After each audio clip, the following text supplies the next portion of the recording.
Hello guys, तो मैं Sophia person reader से आपके लिए केमिस्ट्री की एक और नई वीडियो के साथ में, और हम पढ़ रहे हैं क्लास 10th का केमिस्ट्री। फर्स्ट चैप्टर हम ऑलरेडी कवर अप कर चुके हैं, केमिकल रिएक्शन इक्वेशन प्लेलिस्ट में आपको अवेलेबल है, वहां से आप फर्स्ट चैप्टर स्टडी कर सकते हैं। और हमारा चल रहा है चैप्टर नंबर 2, जिसको हम कह रहे हैं acid, base and salt. So basically हम यहाँ पर बात करने वाले हैं एसिड, बेस एंड सॉल्ट की, ठीक है। तो उसमें एसिड हमारा टॉपिक चल रहा है, और एक बहुत ही इंपॉर्टेंट टॉपिक मैं यहाँ पर लेने जा रही हूँ, जिसको मैं कह रही हूँ strong acids and weak acids. So हम यहाँ पर पढ़ेंगे स्ट्रॉन्ग एसिड्स क्या होते हैं और वीक एसिड क्या होते हैं। तो बहुत ही इजी वे में मैं आपको समझाने वाली हूँ। देखिए, स्ट्रॉन्ग एसिड क्या होंगे। वाटर के अंदर देखिए, आपको ये तो मालूम है कि एसिड क्या होते हैं। एसिड की कॉमन डेफिनेशन कि जो भी एसिड होते हैं उनको जब भी एक्वस सॉल्यूशन में मिलाया जाता है सो हमेशा वो H+ आयन रिलीज करते हैं। ये हम एसिड जब से हमने स्टार्ट किया है तब से पढ़ते हुए आ रहे हैं कि एसिड क्या होते हैं। जैसे ही आप उसको एक्वस सॉल्यूशन में मिक्स करेंगे सो हमेशा वो कैसे आयन देंगे, वो H+ आयन देते हैं। सो एसिड वो होंगे जो H+ आयन रिलीज करते हैं या अपने में से H+ आयन को निकालते हैं। तो एसिड दे रहे हैं H+ आयन्स, ठीक है, क्लियर। लेकिन अब ये जो H+ आयन होता है इसका एक्सटेंट एक जैसा नहीं होता। कुछ एसिड्स ऐसे होते हैं जो कम्प्लीटली आयोनाइज होते हैं, मतलब पूरी तरीके से आयोनाइज हो जाते हैं और क्या करते हैं, वो H+ आयन देते हैं। और कुछ एसिड ऐसे होते हैं जिनका कुछ पार्ट, कुछ हिस्सा ही H+ आयन दे पाता है। और इसी H+ आयन गिव्स करने की कैटेगरी के ऊपर दो तरह के एसिड होते हैं हमारे, जिसको हम कहते हैं स्ट्रॉन्ग एसिड और वीक एसिड, ठीक है। स्ट्रॉन्ग एसिड क्या होंगे। स्ट्रॉन्ग एसिड ऐसे एसिड होते हैं जिनको आप जब भी वाटर में एक्वस सॉल्यूशन में मिक्स करते हैं तो ये कम्प्लीटली आयोनाइज हो जाते हैं। ये कम्प्लीटली आयोनाइज हो जाएंगे, इसका मतलब क्या होगा, पूरी तरीके से आयंस में कन्वर्ट हो जाएंगे और पूरे H+ आयन देते हैं, ठीक है। तो स्ट्रॉन्ग एसिड्स को हम कैसे डिफाइन करेंगे।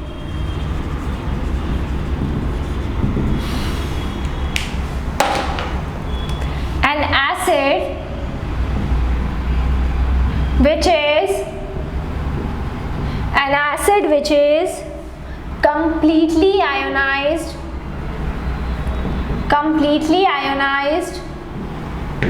in water,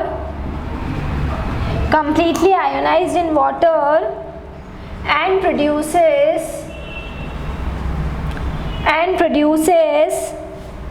H+ ion is called strong acids, ठीक है। सो एसिड क्या होंगे, ऐसे एसिड जो पूरी तरीके से आयोनाइज्ड हो रहे हैं और क्या कर रहे हैं, H+ आयन दे रहे हैं। ऐसे एसिड्स को हम क्या बोलेंगे, स्ट्रॉन्ग एसिड कहेंगे। जैसे एग्जांपल मैं आपको दे देती हूँ, जैसे हमने ले लिया, मान लो पहला एग्जांपल हाइड्रोक्लोरिक एसिड, इसका फॉर्मूला होता है HCl। जैसे ही आप HCl को वाटर में मिलाते हैं तो पूरी तरीके से आयोनाइज हो जाता है, H+ अलग हो जाता है और Cl- अलग हो जाता है, ठीक है। दूसरा हम ले लेते हैं सल्फ्यूरिक एसिड।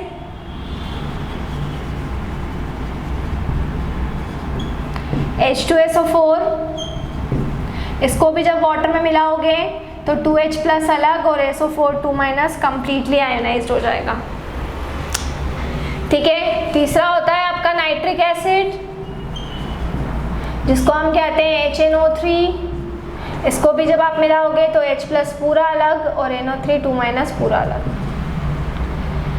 NO3- sorry. सो ये भी पूरा कम्प्लीटली आयोनाइज्ड। सो ये तीनों हमारे मेन स्ट्रॉन्ग एसिड में आते हैं। अब दूसरी कैटेगरी हो जाती है वीक एसिड की।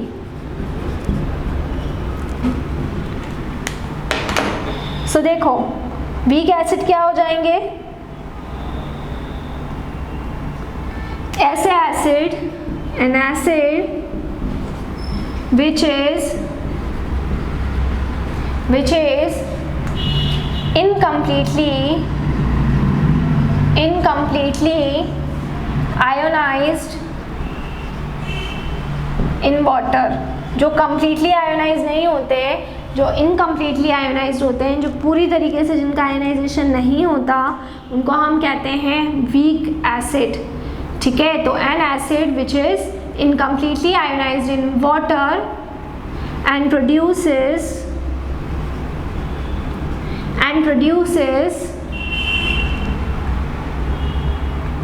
small amount